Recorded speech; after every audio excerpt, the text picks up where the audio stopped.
निविदा प्रक्रिया राबवली गेली ती पूर्व मान्यतेनेच राबवण्यात आलेली असून त्यामध्ये विविध कंपन्यांकडून स्पर्धात्मक दर मागवण्यात आले होते। त्याचबरोबर जास्तीत जास्त कंपन्यांनी यात सहभागी व्हावे यासाठी निविदा प्रक्रियेला 2 वेळेस मुदतवाढ दिली। आता कुठं काय करायचं असेल तर 2 वेळेस मुदतवाढ कोण देतं? चांगली स्पर्धात्मक निविदा प्रक्रिया व्हावी याच्यासाठी 2 वेळेस मुदतवाढ दिली। नॅनो खत निर्माण करणाऱ्या इफ्को या कंपनीचे दर पाहिल्यानंतर लक्षात येईल तुम्हाला। पुन्हा एकदा सांगतो की नॅनो युरिया असेल किंवा नॅनो DAP असेल या कंपनीचे संबंध देशभर समान दर, त्याच्यामुळं याच्यात तफावत आहे आणि त्यामुळे अमुक कोटीची भ्रष्टाचार झाला, अपहार झाला हे म्हणणं म्हणजे महाराष्ट्राच्या जनतेला, महाराष्ट्राच्या शेतकऱ्याला, माध्यमांना सुद्धा फसवणं आहे। दादांत खोट्याचा मीडिया ट्रायल करून संबंध राजकीय आणि सामाजिक जीवन संपवणं हे एवढं सोपं नसतं। त्यामुळं मला आजच्या दमानियांच्या आरोपाच्या बाबतीत एवढंच सांगायचं होतं। धन्यवाद। सर, हिंदी में जानना चाहिए जिस प्रकार से अंजलि याच्यामागं कोण आहे, काय आहे, काय नाही, then why you are journalist, why you are journalist.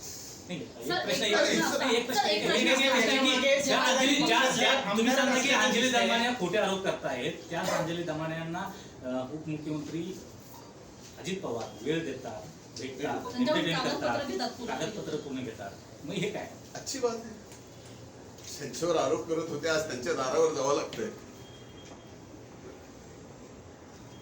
म्हणजे माझ्या लीडरवरती आरोप हे आता अंजली त्यांनी पूर्वी त्या कुठल्या गोष्टीवर आरोप करायचा तर एक विश्वास राहायचा, आता ते विश्वास हरताय राहिलं नाही। म्हणजे या अशा पद्धतीनं एखाद्याला टार्गेट करणं मी पुढे सांगेलच। याचप्रमाणे फवारणी पंपाच्या किमतीमध्ये सुद्धा त्यांनी बोलल्या की राज्यामध्ये काही राज्यात फरक आढळून आला, त्यामध्ये काही कंपन्या 6 महिन्याची गॅरंटी देतात तर काही कंपन्या 1 वर्षाची गॅरंटी देतात। अधिक टिकाऊ व जास्त गॅरंटी असलेला स्पेसिफिकेशन प्राप्त असलेली स्प्रे पंप खरेदी करण्यात आलेले। आता अधिक टिकाऊ आणि 6 महिन्याच्या ऐवजी 1 वर्षाची गॅरंटी देणार आणि त्यातही किमतीने इतर सर्व राज्यापेक्षा कमी किमतीत म्हणजे 2000 माननीय अंजलीताई दमानिया यांनी कृषी विभागाने MAIDC मार्फत केलेले साहित्य खरेदीबाबत जे मी कृषी मंत्री असताना जे आरोप केले त्याबाबत माझं पहिलं आणि स्पष्ट मत आहे की हे पुन्हा एकदा एक त्यांच्या स्वभावाप्रमाणे सनसनाटी निर्माण करणं आणि धादान खोटे आरोप करणं याच्या पलीकडे दुसरं याच्यात काहीही नाही।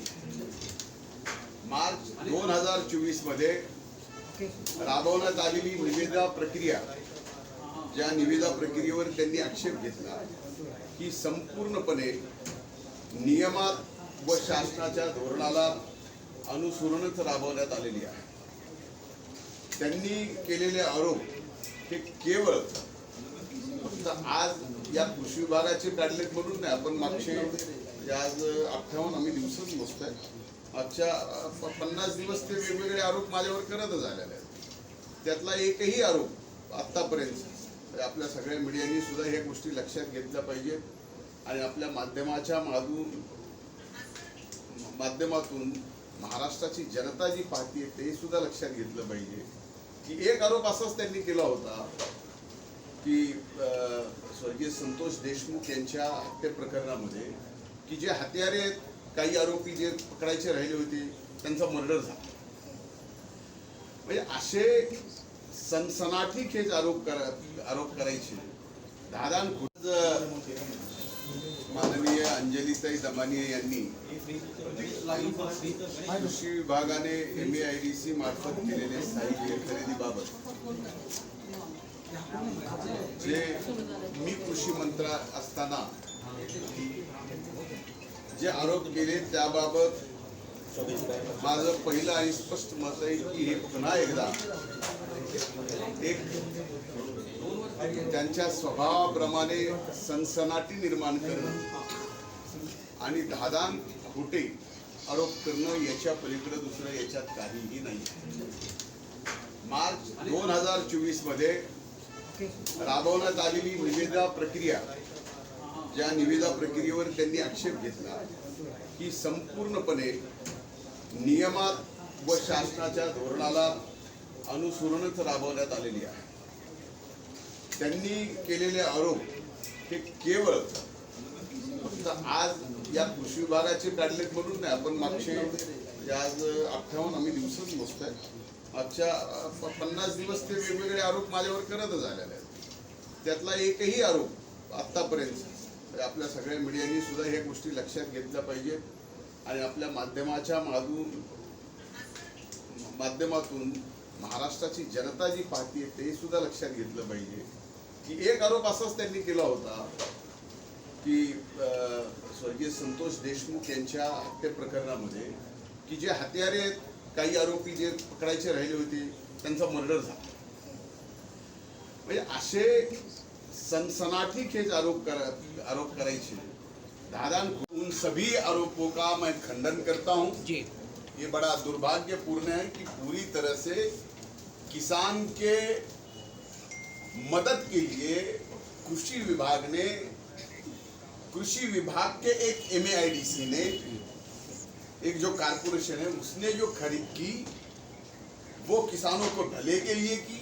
उस समय देश के सभी जो भी चीजें लेनी थी सभी देश में उस समय कीमत पूरी तरह से कम थी. और आज जो उनके आरोप है वो पूरी तरह से झूठे हैं.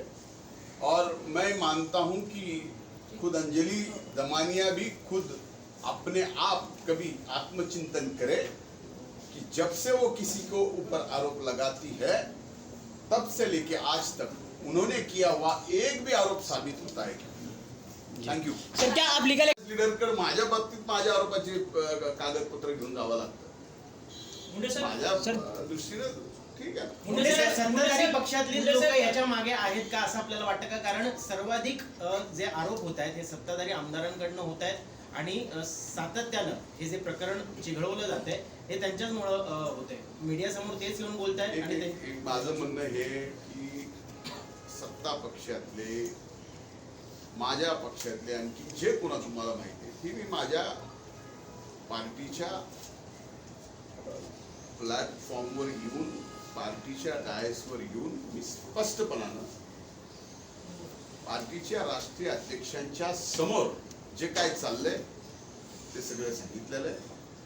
राज्याच्या आदरणीय मुख्यमंत्र्यांना, दोन्हीही आदरणीय उपमुख्यमंत्र्यांना जे जे काय चाललंय ते पण मी सांगितलेलं आहे.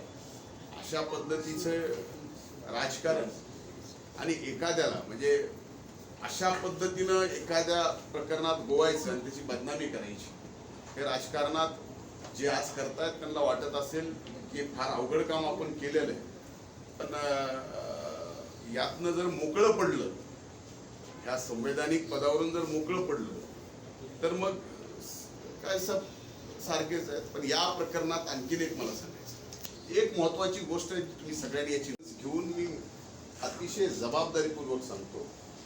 मला एक सांगा सर, एक मला तुम्ही सांगा, ज्या सभागृहामध्ये जो घोटाळा मी काढला, मी स्वतः 1 तास 52 मिनिट भाषण केलं. आता ते प्रकरण दुसऱ्याला द्यायची गरज आहे मला? कमाल करता राव. त्यांनी आरोप केला. अरे आरोप केला म्हणजे एखाद्या गेलो असेल दुसऱ्या कामासाठी, ते त्यांना सांगता येत नसेल, मग काय करायचं? तर बहीण भावाचं परत लावायचं. मला एवढं तर कळायला पाहिजे बस. मनोज जरांगे पाटील यांनी आता त्यांच्या केलाय दर तफावत संदर्भात जे साहित्य होतं ते त्या संदर्भात काय स्पष्टीकरण आहे? दर तफावतीच्या बाबतीत सुद्धा मुंबई खंडपीठाच्या त्या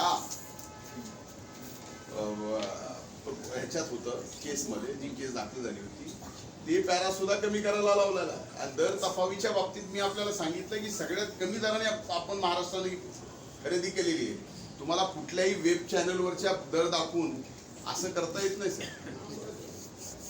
आपण काय खरेदी केलेली काही उत्सुक कुठल्याकडनं नाही केलेली. आता काय इफकोची खरेदी तुम्ही बेकायदेशीर खरेदी म्हणता. एक छोटा सर एक बसलेला माणूस या बाबतीत बोलला नाही पाहिजे. हा बाकी मोठे मोठे माणसं बोलले तरी काही चाललं, पण मी या पदावर बसलो आणि मला संतोष देशमुखाला न्याय पाहिजे, राजकारण नको. सर उद्या कार्यक्रमात मी आज रात्री माझ्या तुम्हाला एक विद्यार्थी मी आता रायटिंग मध्ये देणार होतो, पण बरं झालं तुम्ही आला.